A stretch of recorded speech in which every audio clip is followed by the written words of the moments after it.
Today on Something to Talk About, a potpourri of subjects to talk about.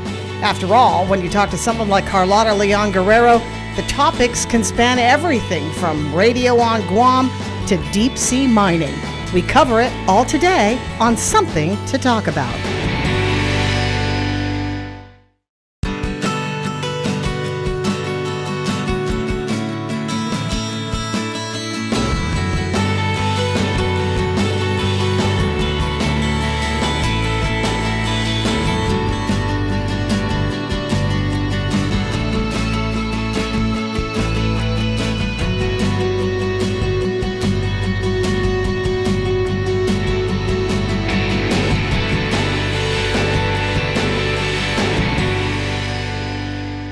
Well, you caught me putting butter on my Swedish pancakes. Lots of butter. Well, thanks for that. But don't judge me, because if you're going to eat Swedish pancakes at King's, you need to put butter on it. Lots of butter. Do not look, do not judge. All right, that's for my Dr. Shea. Don't judge me the next time I have to stand on the scale. My guest today, Carlotta Leon Guerrero, one of my favorite people.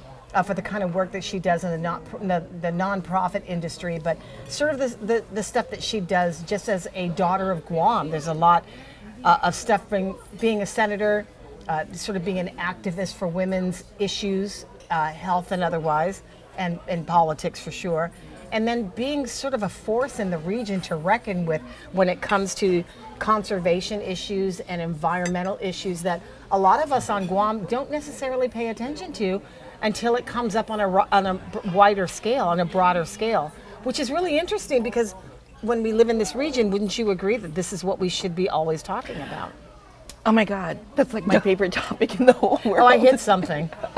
It doesn't take much to get her excited. Well, I just don't feel that the industries on Guam and the leaders of Guam, the government of Guam, I don't think that they really grasp that we are in the midst of the richest fishing grounds in the world, and that now the newest horizon is seabed mining, which is the most unexplored gold rush that there is. All these big, huge industries and businesses all lined up to get to the seabeds of the Pacific. And it's not reflective in our businesses, our laws, or anything here, and I'm stunned. Well, it's also interesting because you would never think about that industry having such a large impact on human rights in this region. Because of indigenous people who use the ocean as sacred ground, and no one would think that violating that sacred ground was a human rights issue. Julian Huggin would tell you about that. That's what I learned from Julian. You know, when you do things like that, right? I mean, when you go down and mine the ocean, you're hitting into indigenous property. Okay. And then the other thing that happens with this is the way that we are dealing with these extractive fishing industries, the distant water fishing nations, that's like Japan, Korea, Taiwan, Spain, France, Russia, China, these distant water fishing nations, the way that they fish right now and the degree of fishing that is going on, it's so expansive and so complex that it's so difficult for the FSM, the marshals, to get a grip on it. So what you're having is the FSM and the marshals have the richest fishing grounds in the world, but the FSM, their citizens are almost like refugees coming to Guam. So they're migrating. They're migrating because of the climate. So when we look at Micronesia, the mistake that we make when we look at the people that are coming here, we're not saying the next question is, you are fleeing the richest fishing grounds in the world to come to my table. They're not fleeing religious persecution or no education for girls or, their countries being blown up by terrorists. They are fleeing vast geographic areas that they can't get a grip on, and other people are coming in and pulling out their fish. They can't get a grip on it. So in order to get a relief is that you come to us. So we are seeing, that's why we have a seat at the table to talk about the distant water fishing nations and what's going on with the richest fishing grounds in the world. The people that own it are refugees here. And we've got a role in flipping that around. Yeah. I don't see the leadership though on it. I don't either. I'm just stunned. Yeah.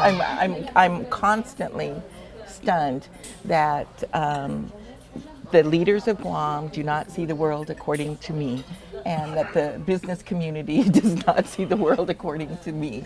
But if they went out to the region as often as I do, and if they see what these extractive industries are like and the life of the islanders, they could get it. they They could could- get in on it. They could get in on they it. could see why I'm Yeah. so driven. Yeah. So Micronesia has the richest fishing grounds in the world, but then they're paying, like in Pohnpei, $900 a year per student.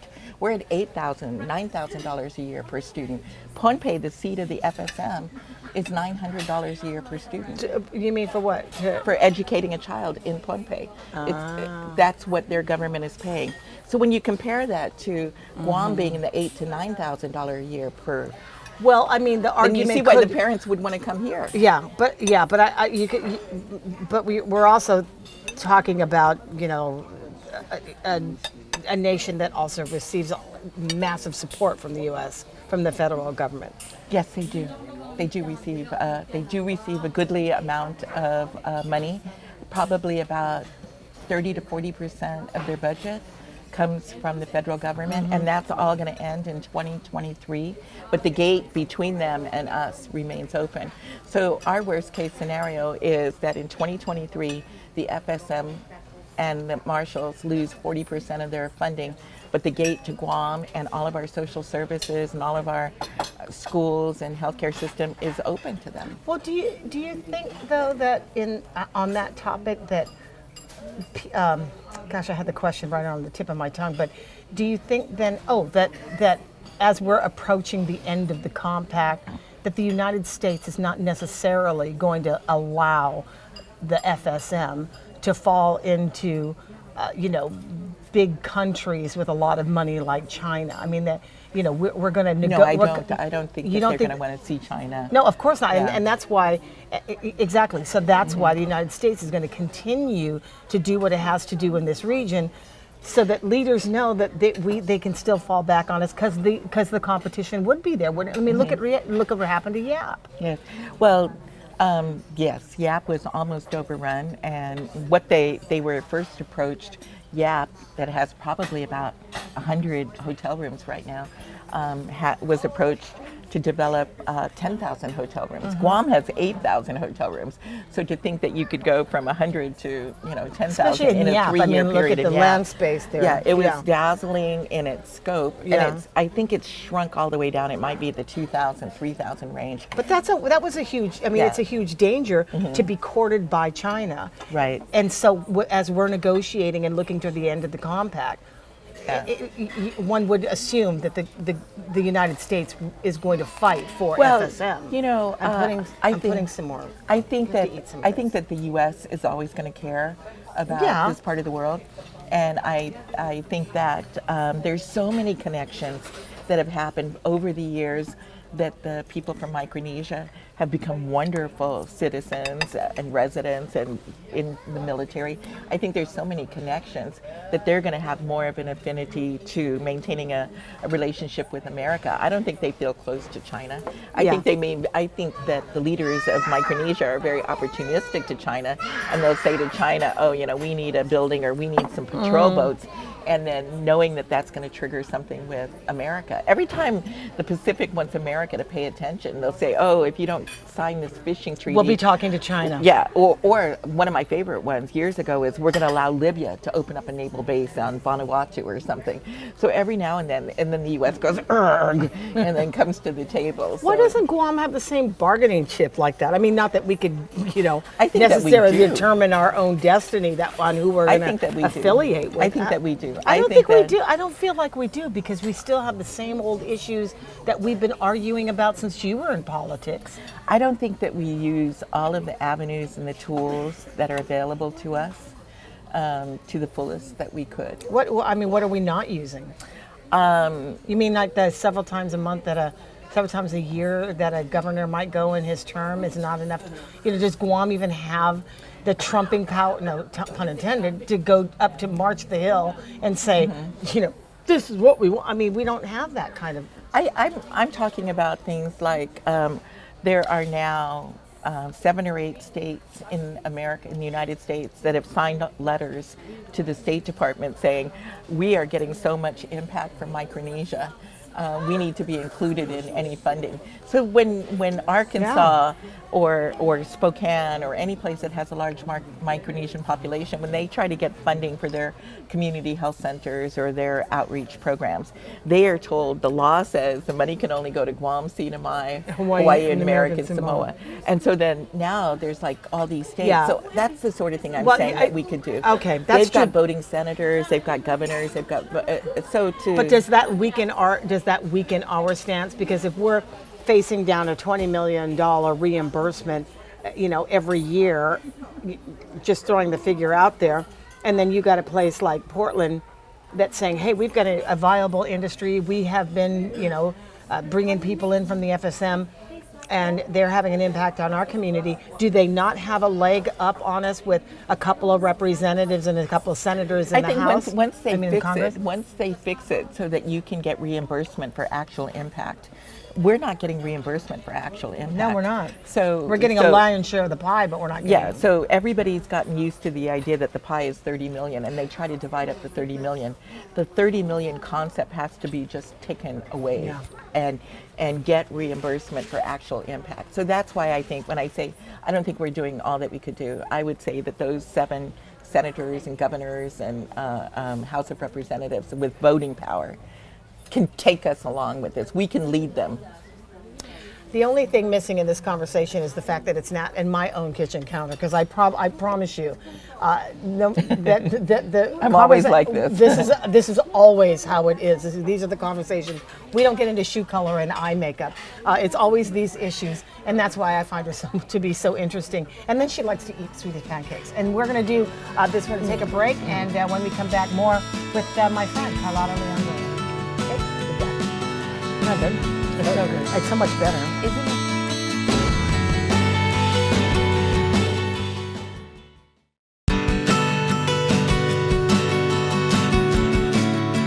We're back with Carlotta Leon Guerrero. She actually runs the Azuda Foundation. That's your official title, the executive director.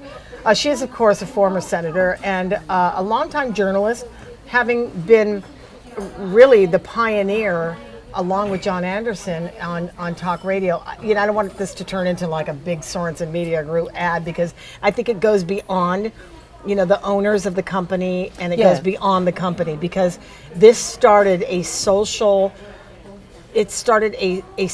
vehicle by which Guam at a time was exposed to a conversation path that has had, and I've been with this company for a long time, that has had a major impact on how lawmakers set policy.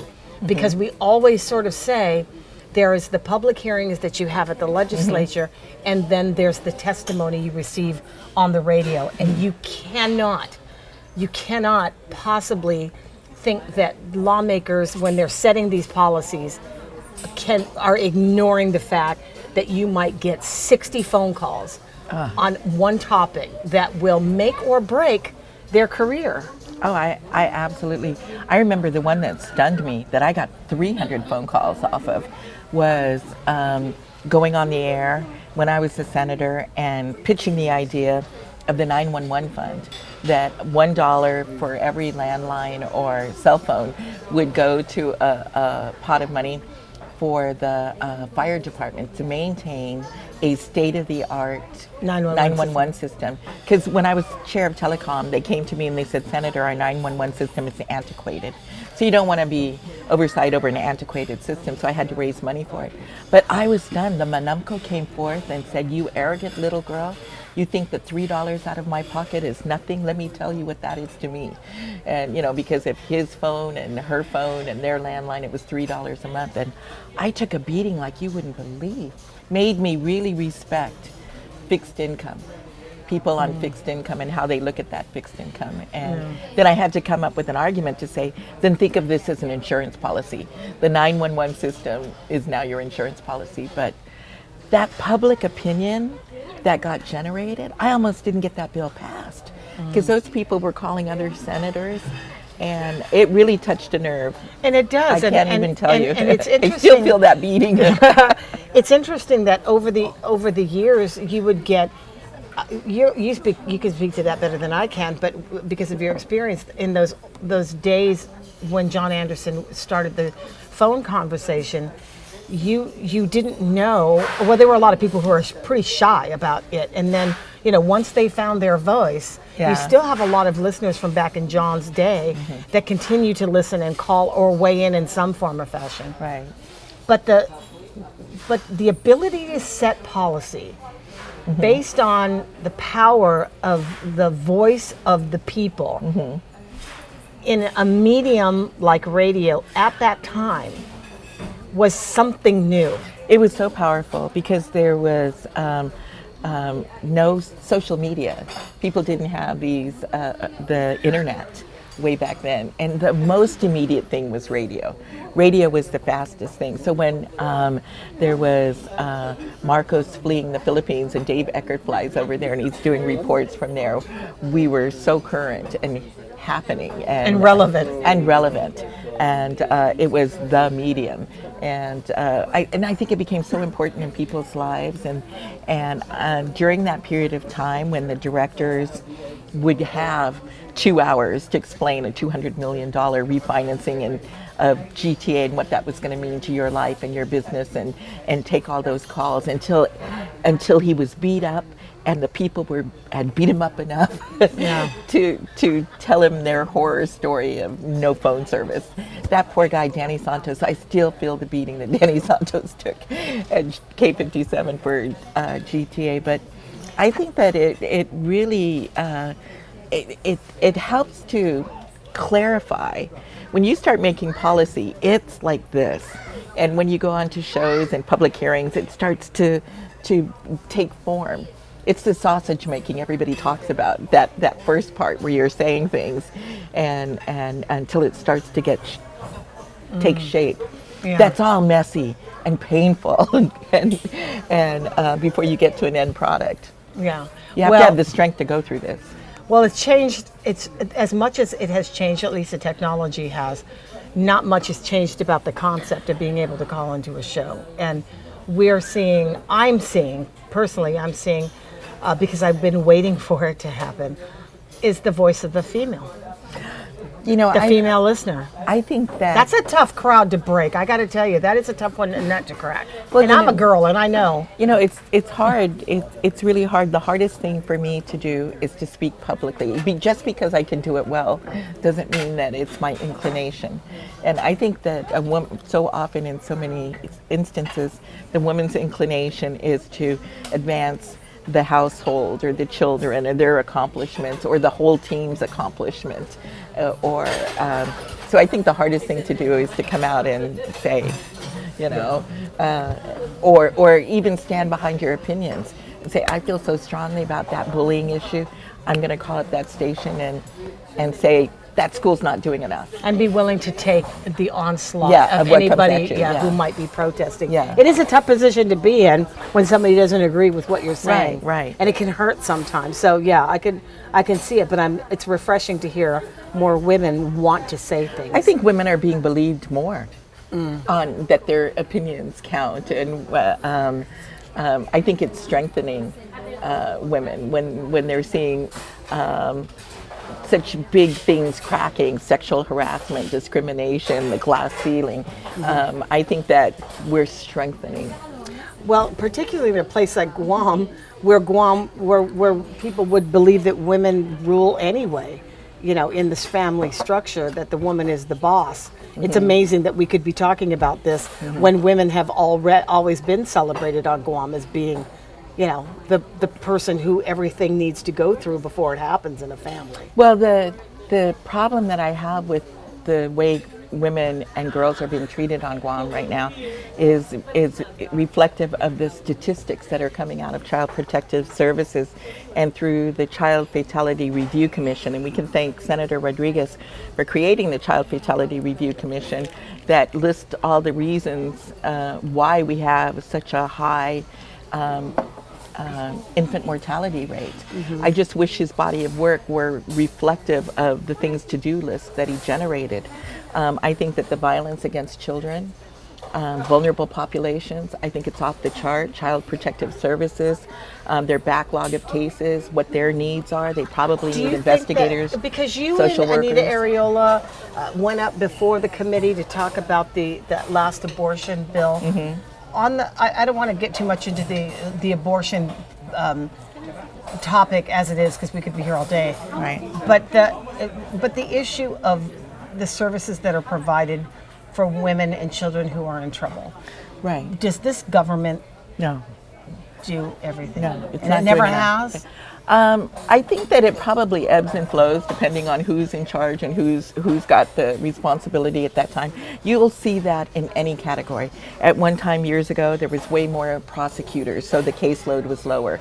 At another time, there was way more people in customs, so that it kind of moves around to where the priorities are. But for a really long time, I don't think it's been on Child Protective Services.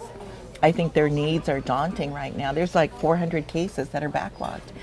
400 cases involving children that are backlogged. And that the list that they maintain is from 1 month old up to 18. So they've got hundreds of kids from 1 month old to 1 year that are in this category. And vulnerable, pain, I think what's happening to them mentally as well as physically, neglect. They are under categories called neglect. That's the categories that they are in, and I think that I think it's not reflective in the overall chairman, because if he's focusing attention on this side, before they're born, but not paying enough attention to once they are born. I would like to help direct his attention to once they are born, alleviating the pain of children that have been born. Well, it's a tough argument. It's always been a tough argument, but it's a topic that we see every day in the news.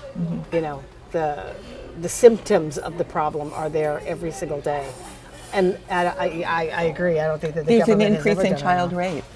Every single day you are Well, it's reading incest. Are incest numbers the biggest as well, or not necessarily? I don't know that they're the biggest the biggest ever or against the United States, but I believe that they are extremely high. Carlotta Leon Guerrero hanging out with me this morning, and what better way to celebrate, your friendship and having fun than over a plate of pancakes, is what I say. Every good conversation should start and end with a plate of pancakes here at King's. Thanks a lot for coming along with us on Something to Talk About. We hope you have a wonderful week, and we'll see you next time here on Something to Talk About.